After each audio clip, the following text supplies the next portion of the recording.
Money laundering का जो ज्यादातर पैसा है, ये ज्यादातर पैसा जो है भारतीय जनता पार्टी को गया। ये सारे के सारे जो कंपनी है ये फर्जी कंपनी है, यानी भारतीय जनता पार्टी के खिलाफ जो आरोप आ रहा है कि वो एक वॉशिंग मशीन है काला धन को सफेद करने का, तो ये डेटा से जो है, ये कंपनी का डेटा से यही बात जो है सामने वो इतना 500-600 करोड़ रुपया डोनेशन देने का पैसा कहां से आ रहा है।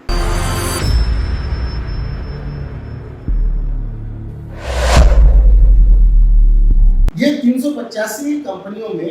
221 कंपनियों को हमने CMI का जो कॉर्पोरेट डेटाबेस है, ट्रावेस IQ डेटाबेस उसका नाम है, उस डेटाबेस के जरिए इनका प्रॉफिट, टैक्सेस और जो पॉलिटिकल कंट्रीब्यूशन इन्होंने किया, इसका डेटा मैचिंग हमने किया है।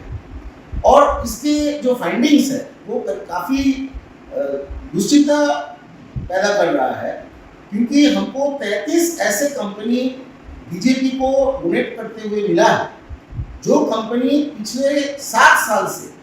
नुकसान में चल रहा है, कोई प्रॉफिट ये कंपनीज जो है नहीं किया है, और उसके बावजूद भी ये लोग, ये 33 कंपनी जो है कुल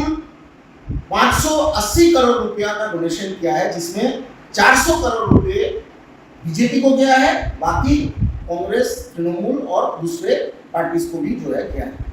तो हमारा ये सवाल है कि जो कंपनी 6-7 साल से लगातार नुकसान कर रही है,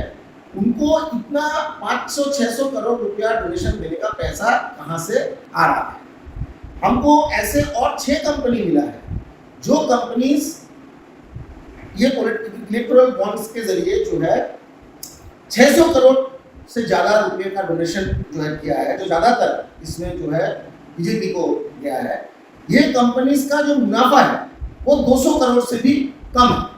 तो ऐसे कंपनी है जो नुकसान कर रही है, ऐसे कंपनी है जो 200 करोड़ मुनाफा कर रही है, लेकिन वो 600 करोड़ 500 करोड़ रुपए का डोनेशन दे रहा है। तो हमारा ये शक है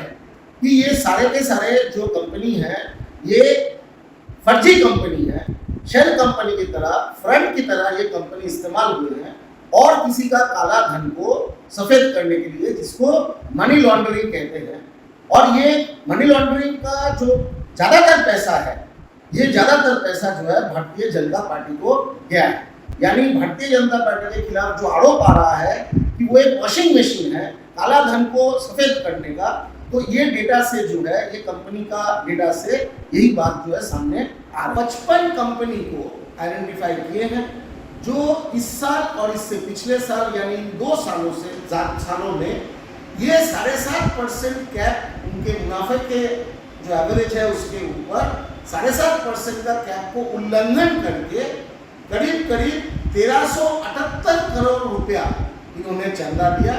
और ये 1378 करोड़ रुपए में 70% से ज्यादा, यानी 1000 करोड़ तक जो है भारतीय जनता पार्टी को ये चंदा जो है गया। तो ये जो चंदा अतिरिक्त जो 7.5% कैप के ऊपर का जो चंदा है, ये सीधे तौर पे गैर कानूनी है। और ये गौरतलब है कि इलेक्टोरल बॉन्ड स्कीम जब सरकार पहली बार 2017 का फाइनेंस एक्ट में, बजट में जो है ये तमाम बदलाव लाया, तो रिजर्व बैंक ऑफ इंडिया और इलेक्शन कमीशन ऑफ इंडिया ये दोनों ही लिखित रूप से इस कानून का विरोध किया। और उन्होंने ये कहा, इलेक्शन कमीशन सीधे कहा कि आप ये कंपनीज का जो अनलिमिटेड डोनेशन का आप सिस्टम कर रहे हैं, इससे शेल कंपनीज बनेगा। रिजर्व बैंक के गवर्नर ने अरुण जेटली जी को चिट्ठी लिखा और उन्होंने कहा कि रिजर्व बैंक इसके खिलाफ है। और हमारा रिसर्च ये दिखाता है कि जो इनका आशंकाएं थी, खास करके रिजर्व बैंक ऑफ इंडिया का, कि मनी लॉन्ड्रिंग ये इलेक्टोरल बॉन्ड स्कीम से बढ़ेगी, उसी को